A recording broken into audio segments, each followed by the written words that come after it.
Hey everyone, I am Nikki Vachon. I'm a college access counselor at the Finance Authority of Maine, and I am joined by the lovely Maria McDougall, the other part of my brain, my partner in work and in life. I just adore her. She's going to be working along with me as we go with this presentation on upcoming changes to student loans. What you can do right now. I think this is such an important time right now to be talking about this stuff because there's a lot happening right now, right? So this session is part of FAME's information campaign to make sure our Maine borrowers know what's going to happen.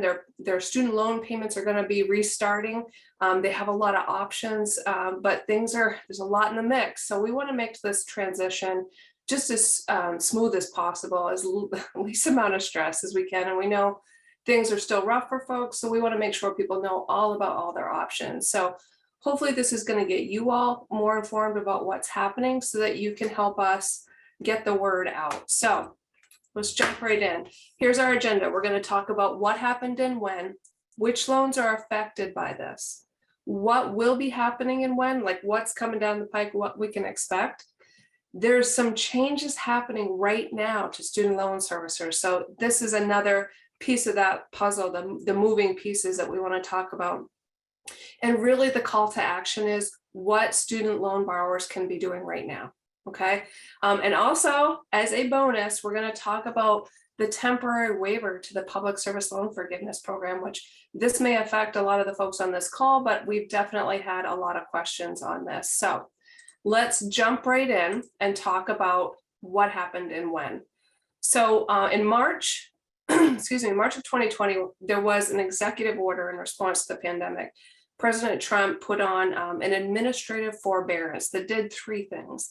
It suspended loan payments. So it was like putting the pause button on. People didn't have to pay on their student loans.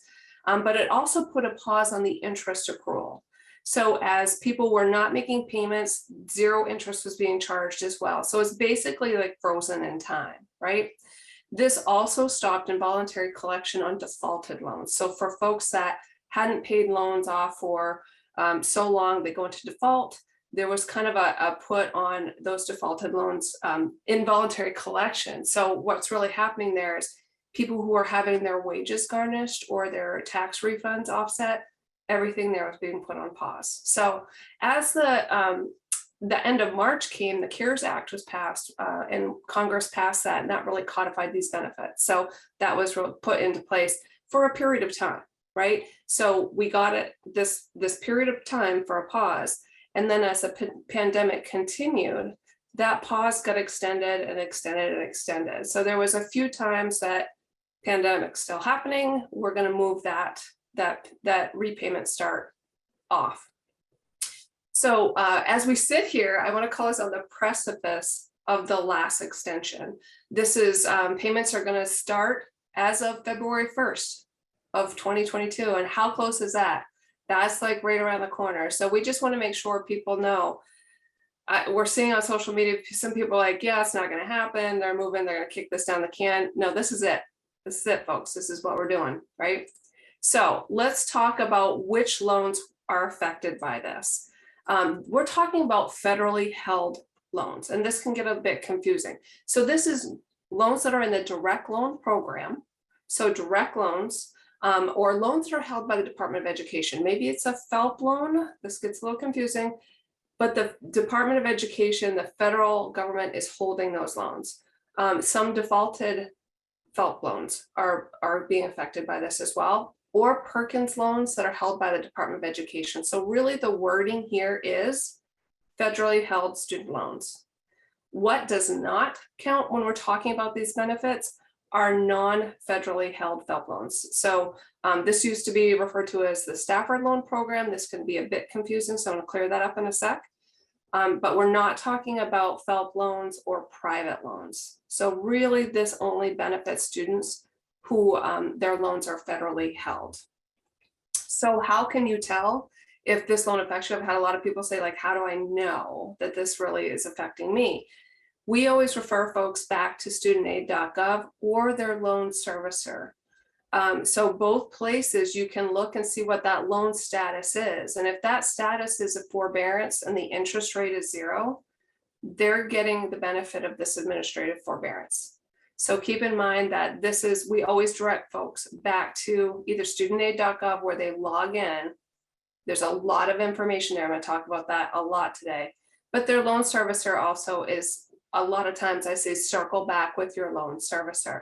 If you don't know who your loan servicer is, go back to studentaid.gov, log in, and that will show you who's servicing your student loan. I think that's super important, especially with the number of scammers who are out there saying that they are a loan servicer when in fact they are not.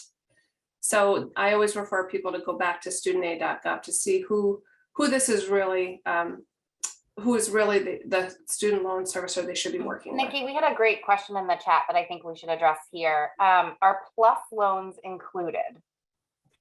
Great question. So yes, all direct loans, including direct subsidized, unsubsidized, direct parent plus loan, and graduate plus loans are included. So this also includes direct consolidation loans.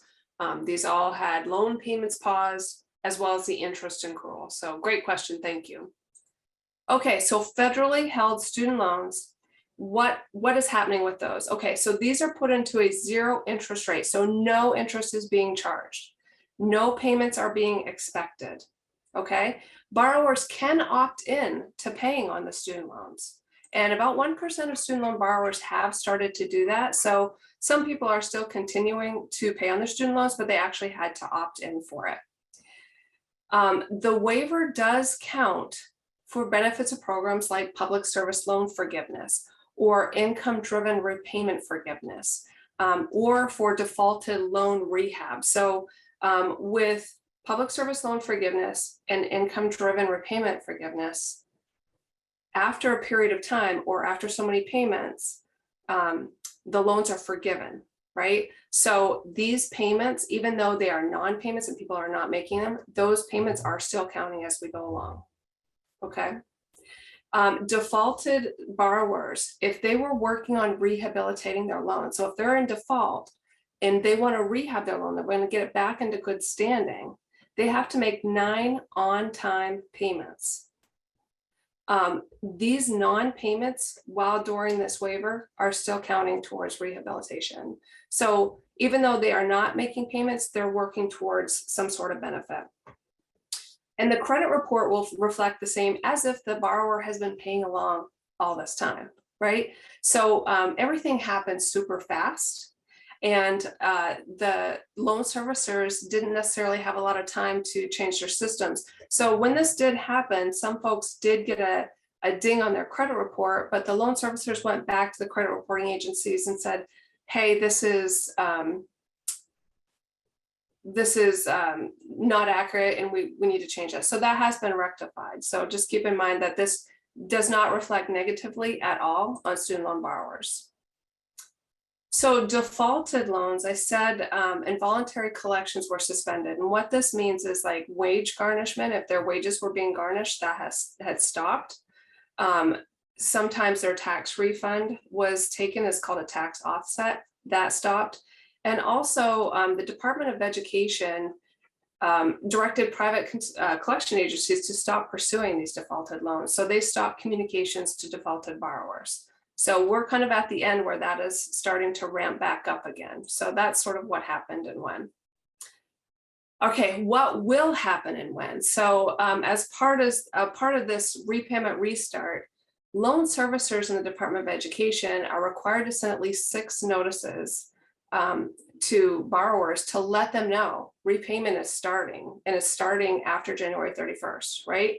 And also letting them know that if they can't make their payment, there are options. There are many different repayment plans, including income-driven repayment plans that they can opt into, but they have to act on that. So notices started going out. This is a snippet of what came in October. So this even started before December 1st. So Maria, I just want to double check with you to see how many communications are you getting? Calls, emails? I'm not getting any calls. The email, this is a screenshot of an actual email that I got. I think right after sort of the second extension, I guess we'll call it, is when I started to get these. So I don't know if there's 6 total. It sort of seems like 1 a month based on what I'm seeing. Yeah. and they all kind of look similar, just like, hey, here's what you need to know. Get ready, use the loan simulator. My servicer has not sent me anything, which is a little alarming as a person who works in this field and would expect that to be the case. Granted, my servicer is on the list that was on the wishy-washy list for a while. It appears they're hanging on federal FIA, federal loans, Fed loan servicing, excuse me. So maybe that's why, but I have the only communications I've got are from federal student aid. Awesome. All right, so as of January 31st, the end of next month, repayment is going to restart. The switch is going to be flipped. We're back on. The pause has stopped. So what this means is that payments and interest are going to resume. Those defaulted collections are going to resume. And where the real call to action for us is, the real concern is that many people don't know about this. Like Maria said, her loan servicer hasn't reached out. So if she didn't look at the email she got from federal student aid and didn't work in this field, she may not know that this is happening or when it's going to happen. So a lot of people, out of sight, out of mind, folks are stretched pretty thin right now, and watching their email and their mail last thing on the plate. So a lot of people just aren't aware of this happening. So we really that's why FAME is doing this campaign to get the word out. We know that people may not be able to make their loan payments. We know that a lot of people are financially struggling. We see this every day in our work. So a lot of people still are not employed, or they're working less hours, or maybe they're not on an income-based repayment plan. So they think the payment they have, that standard plan or whatever, that's their only option. They don't know about their other options. So this is really where we want to come in and say, there's a ton of options, and let them know what's happening and what they can do. Okay, so studentaid.gov has some great frequently asked questions. Whoops, we'll back up. And I wanted to point these out. These are great to share on social media if you haven't already. But we get a lot of these questions. In fact, I got this question today. Is auto debit going to restart? Like, is that going to be automatic? Do I need to do anything? Well, it's a hard maybe, right? So they have this this thing where, what was your status before March 13th? And this is kind of where you are now. If you were on auto debit before March 13th, your loan servicer is going to contact you and say, hey, do you want to keep doing this? You have to opt in for this. And then if they don't ever hear from you, they're going to take you out of auto debit. So just keep that in mind. This is something that people are going to have to do proactively.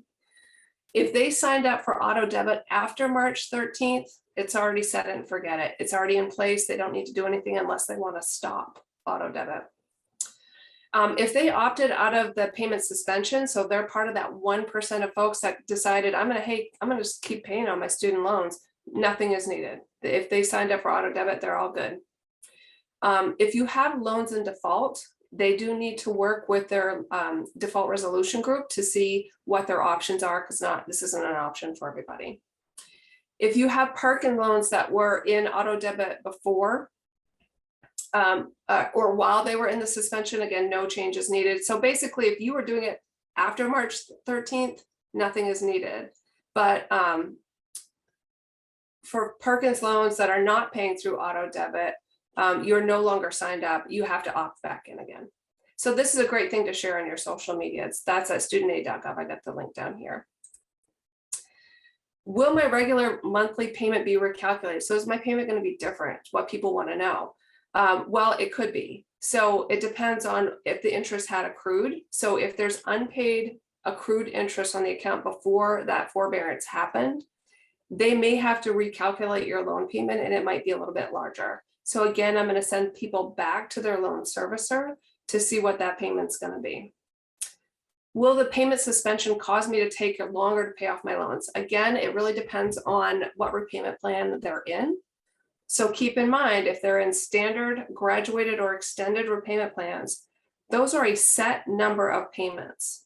This pause just stopped, just put a pause on those payments. So it didn't forgive anything. They just have a pause of payments for a period of time. So their payoff date is going to be pushed out. If you're in an income-driven repayment plan, remember there is forgiveness after a certain period of time. But because of the benefits to this, those non-payments during this waiver, they are counting towards that time frame. So their time frame, their payoff date is not going to change. So again, I'm going to send people back to their loan servicer to see what that payoff date is going to be. Do you need to recertify for an income-driven repayment plan? Well, here's the studentaid.gov answer. You don't have to recertify, even if the recertification date, remember that's only for 1 year at a time. If your recertification date would have happened prior to the end of this relief period, that's been pushed out. So folks don't necessarily have to do this. You're going to be notified of the new recertification date before that comes. But I always want people to know that if they were on an income-driven plan and their income has since changed and their income is less, you can recertify. And as a matter of fact, I want you to do that right now, because federal student loan servicer is about to get super busy. So we want to make sure folks know that if they do need to do this, let's do that right away. So let's talk about the busy time coming. We expect a few issues. All joking aside, there are 42 million student loan borrowers that are all going to be entering student loan repayment at the same time. This is huge. I'm not sure, and a lot of folks are not sure, that the loan servicers are prepared for the volume of questions, problem solving, processing of if someone wants to change their payment plan. Like, a lot's going to be happening in February. So what we are trying to do is really get the word out as soon as folks can, that if we need to make changes, we need to act now, because it's going to be, we expect there to be long wait times, long processing times after February 1st. So just keep in mind, loan servicers are going to be busy. They're also suffering from staffing issues. So act now, that will ease your tension later. But also keep in mind that if you have to act later, be patient with the loan servicers, because they really are working as hard as they can. Thank you. I was answering some questions, but I wanted to pop back for 1 second just with the recertification. So I, just as, because I'm also doing income-based repayment, thanks grad school loans. I have a hefty amount of debt, not afraid to say it. And I just put on my calendar. So I think I originally had way back signed up for September, in a September. So every September, I just have a reminder on my calendar, like, don't forget to recertify. Of course, as Nikki said, if something changes, you can certainly do it in the in-between, but just as like a reminder, because you will get reminders, but I live and die by a calendar. I don't know about the rest of you, but I certainly just, remind yourself in ways too, because you don't want to forget that, because eventually it'll just dump you back into standard repayment. So you want to make sure that you don't forget to do that. Thanks for that. I do live and die by my calendar too. So all of this is happening in the middle of a perfect storm. So as Maria alluded to a little bit earlier, federal student loan servicing contracts were scheduled to end at the end of this year. At first, there were 3 loan servicers that decided they were not going to renew their contracts. So 2 have decided to drop out. Fed loan servicing they were going to drop out, but then they decided they were going to stay until December of 2022. So Maria has Fed loan servicing. They're staying in for a bit, but then her loan servicer will be changing. So for those borrowers that are with Granite State, their loans have been being transferred to Ed Financial, and they'll be finished by the end of this year. Same with Navient, which owns a considerable bulk of the portfolio. They're transferring their loans to Aid Advantage before the end of this year. So the issue with this is that for those folks that are barely keeping their head above water, just staying afloat, now they're going to be getting mail and email from Aid Advantage, which they've never heard of. So we're really concerned that folks are going to not communicate with their loan servicer, which as you guys know, the worst thing that you can do.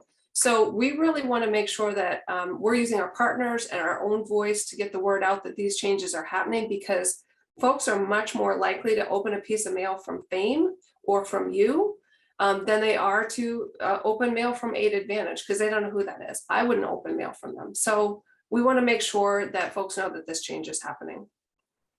I did want to highlight too that the transition process is hairy. I was with Nelnet for years, and then during the middle of the pandemic, they switched me over to Fed Loan Servicing, and I got a shockingly small amount of communications. And I know what to look for, and I know, but somebody who doesn't, certainly would feel confused by that.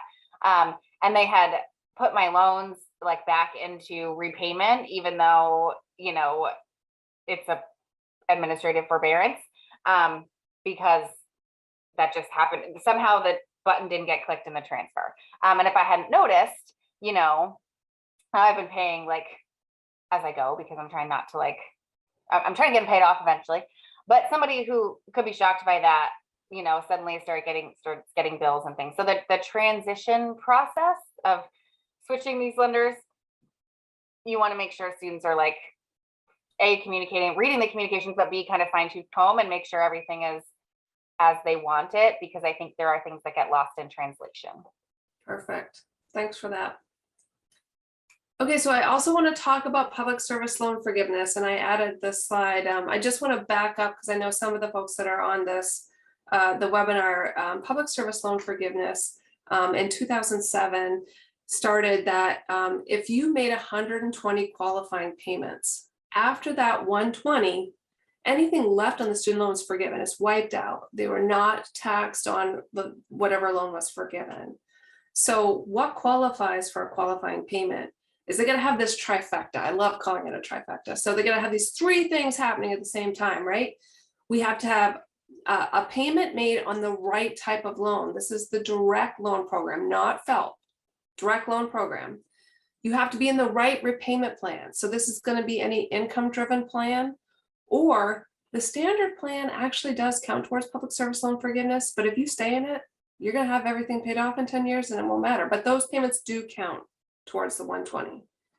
All of this has to be happening while you are working for a qualified employer. So this is a nonprofit, government, or tribal agency, right? So this is the trifecta. When all three of those things are happening, that payment is marked as a qualifying payment.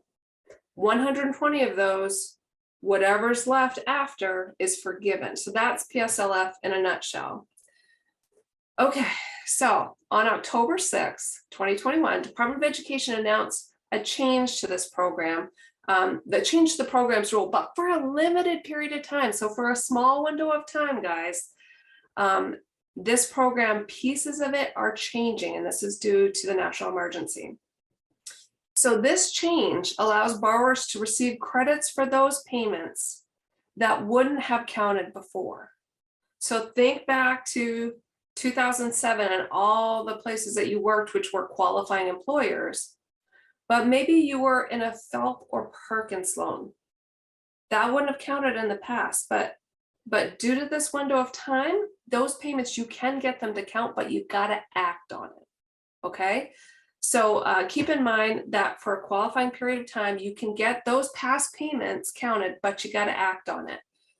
So if you were in a FFELP or Perkins loan program, you must consolidate into a direct loan before October 31st, 2022.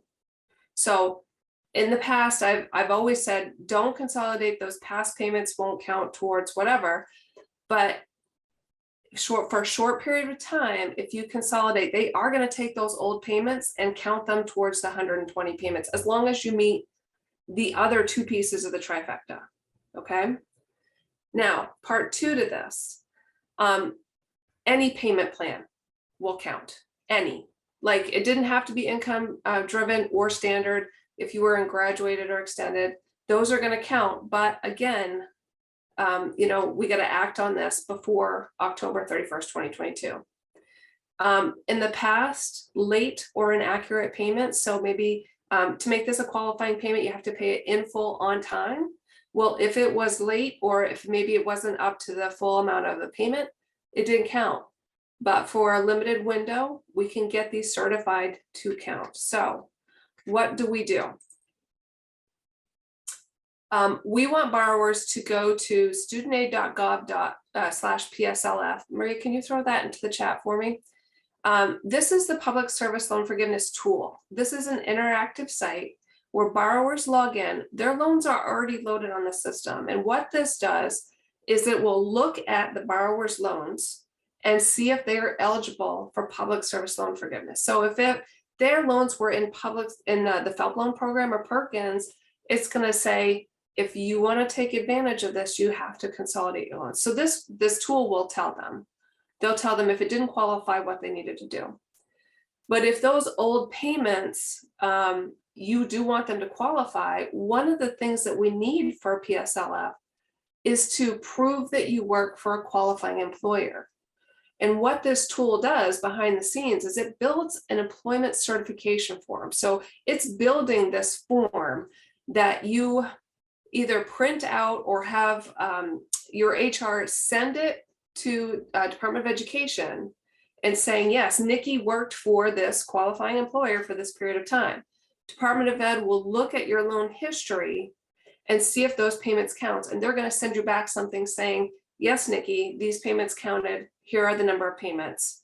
And the onus is on you as a borrower to be able to say, I was working for a qualifying employer. Department of Ed, their job is to say, okay, these are the loan payments that counted. So for a limited period of time, I want folks to go to this tool, look at their loans, see if those old payments count, see if they need to consolidate into a direct loan so they can get the benefit of public service loan forgiveness. I think what I'm reading, a lot of folks, those past payments got them up to 120 payments. So keep in mind that this is it's so important for folks to know about this because of its short period of time that this is going to happen for. So do this now. Okay, here's our next call to action. We want to make sure that student loan borrowers update their contact information at studentaid.gov and their loan servicer. We want both to have the most recent address, phone number, email, all of that stuff, because people have moved. We want people to log into studentaid.gov and look at all their options. They have a loan simulator where you can input your income and it will show you what your payment would be in all the different payment plans that you're eligible for. So go try that out, see what that looks like. And if you feel like you can't make your payment plan that you're in right now, apply for an income-based repayment plan now. I can't say that enough. Remember, the tidal wave is coming. I'd really like to see people get in and do this before that tidal wave hits. So we want to act on that now. Income-driven repayment plans are basically you upload your income to the studentaid.gov website, and it tells you that your amount of discretionary income is this much, and we're going to take a percentage of that and make that your payment plan. So it really makes this doable for a lot of folks. Like the payment plan they were on maybe didn't work. This is a great option for them so they can stay current. They can stay up to date on the loans and not go into a default, which we all know is like awful, right? So studentaid.gov, that's where that loan simulator is. I do work with someone right now that the income-driven repayment plan isn't working. The income is high, but due to other expenses that they have, they just can't make those payments. So deferment of forbearance also is an option where they can take action to put a pause on the payments themselves. So even after this relief is no longer in place, when people go back into repayment, deferment or forbearance is just another option. They should work with their loan servicer to make that happen. Okay, here's my ask of you guys, your role in this, what you guys can do now. I need everyone to spread the word, either on your personal social media, people that you know. I want to get the word out of what's happening because people have options. We're also seeing a little bit of a disturbing trend on social media that people are like, I'm not doing this. Keep in mind that you can only hurt yourself by deciding that you don't want to participate in this when there's some options that really could benefit you. I mean, think about this public service loan forgiveness thing. That's huge, right? Do outreach to your alumni. Like I said, folks are much more likely to open mail from you than Aid Advantage. So get the word out by mail, email, put stuff on your website. You can share our social media posts. We're putting things out as they happen. Colleges, expand your loan counseling resources that you have on campus, and keep in mind that we're a resource to you as well. So if you want us to come to your campus and do an information session on that, we're here for it. Give people my contact information. I'm totally willing to make a Zoom with someone and go on and look at their loans with them and go over their options and help them fill out the paperwork. So feel free to share our contact information. And there's so many scams, guys. I know you guys have gotten a ton of loan warranty offers, right? Or whatever. There's so many scammers. It's terrible. And I think the pandemic really, they're preying on people's weaknesses right now. These are not automated. Like, I got an actual real person on the phone who was like trying to convince me that she was going to help me manage my student loans. And I kept asking her like what agency she was from, and she wouldn't tell me. And then I threatened to call the ombudsman, and she hung up on me, and it was super satisfying. Like, she did not realize the person she got on the phone, but they sound like they know what they're talking about. And somebody who's not versed in this and knows what to look for could very easily fall for something like that. And they're just all the time. The auto warranty and student loans, those are the scams right now. Yeah, for sure. And there's also a lot of folks saying that we're going to get you the COVID forgiveness, and that's not a thing. So just keep in mind, there is no loan forgiveness because of the pandemic. Like I said, there is the PSLF waiver. So just be aware of the scams. Federal Student Aid created a toolkit of resources, posts that you can share, or sample communications. They have that out, and I've got that. Maria, can you throw that link into the chat for me too? Okay, so the real big push is, the big message is that if we get ready, we get into this mindset, we can do this, right? So we want people to start setting aside their monthly student loan payment. We want them to get back into the habit of making it. It's just like my gym membership. If I don't use it, then it tends to be out of sight, out of mind. We want to make sure that people start getting into the habit of repaying their student loans, even like before they need it, just to see kind of how that fits into their budget, to make sure that's going to be doable. And if it's not, start acting now on how to change their loan payment so it's not such a stretch for them. Also, we want to encourage people to get their financial house in order. If possible, pay down debt now that you can while you're not making that other payment. Do you have another loan that you can pay down that'll make it easier to just have this one payment that you're going to be working on with your student loans when they go back into repayment? Increase available cash and reduce your expenses. FAME pays for a couple of programs that are free for Mainers to use.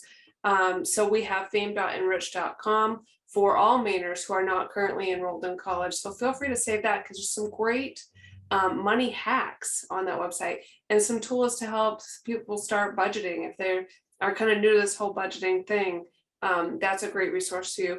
Also, for high school students or current college students, you can go to fame.igrad.com to really learn the tools in order to get your house in order. We did create a website on our web. We created a page of information on our website for wellness during COVID-19. ECMC is another great resource for Maine borrowers to contact and work through their individual loan issues. And if you have not heard Betsy Mayotte talk, she is the CEO of the Institute of Student Loan Advisors. The website is freestudentloanadvice.org. Amazing. Like, this is the people when regulations or loan changes happen. Like, she is a great resource to the feds. So whenever I get a real sticky wicket question, I go to Betsy and say, hey, what do you think about this? And she can tell you everything soups to nuts on this. So keep in mind, she is a great resource to all of us. That feels like I talk super fast. Any questions, comments, additions that we want to add, Maria? And we have a few things I want to talk about. So somebody received an email from FSA about the PSLF waiver, and that they're like working on assessing eligibility. Do we know a timeline of when folks are finding out, or when this person should hear back? We do not have a timeline. And as a matter of fact, last week was the Federal Student Aid Conference, and they have an Ask a Fed session. So I went on and I asked, like, do we have timelines? Do we have backgrounds? Do we have more detailed information that we can share as we get questions? And they don't have the answers to that. So we don't have a timeline on it, but I definitely will share whatever we hear. So watch our social media. Yeah, it's the good old, we're working on it is their answer for, we don't know when it will be done. The word she actually said is she couldn't squeeze a nickel Yeah. out of her contacts. And I love that one. So I was like, yeah, that's a good one. Another PSLF related question. How does one ensure their spouse's income is not considered when applying for an income driven plan? We file taxes separate already. so for separate income taxes, when you are filing separately, as I believe you do, Maria, right? Well, you're not married. No, we file single because we're because you're not married. So to get that income driven repayment plan, you would have to file married filing separately to get your payment plan only counting your income to get that payment based on only your income. Is that how when you it asks for AGI, put in just yours from your tax return as married separate, not the household AGI. So filing separately is the way to kind of bypass that. Yeah, and it's a link to the IRS data tool, which should pull in your tax information, right? And I believe that was down for a bit. So if you were doing the paper copy, I would just do information from your income. I will tell people that I talked to someone who said, as we were talking about this, they're like, there might be more tax benefits to filing as married filing jointly because of the business aspect. So they were thinking that maybe the lower student loan payment wasn't worth the tax benefits they could get as filing married filing jointly. So I always recommend people talk to a tax advisor before changing that status. Yeah, but not all of the income driven plans will exclude the spouse's earnings. So we just want to, the loan simulator, I did put a link for that in the chat so that you can go through and because we did have some questions earlier about like, how will I know what my payment is? Or I want to redo that. And the loan simulator tool will walk you through that. So perfect. Sorry, I think I have a child trying to call me, but nothing has come in yet. So bear with me 1 sec. All right, folks. Well, keep in mind that we are going to be sending a follow-up email, and we can put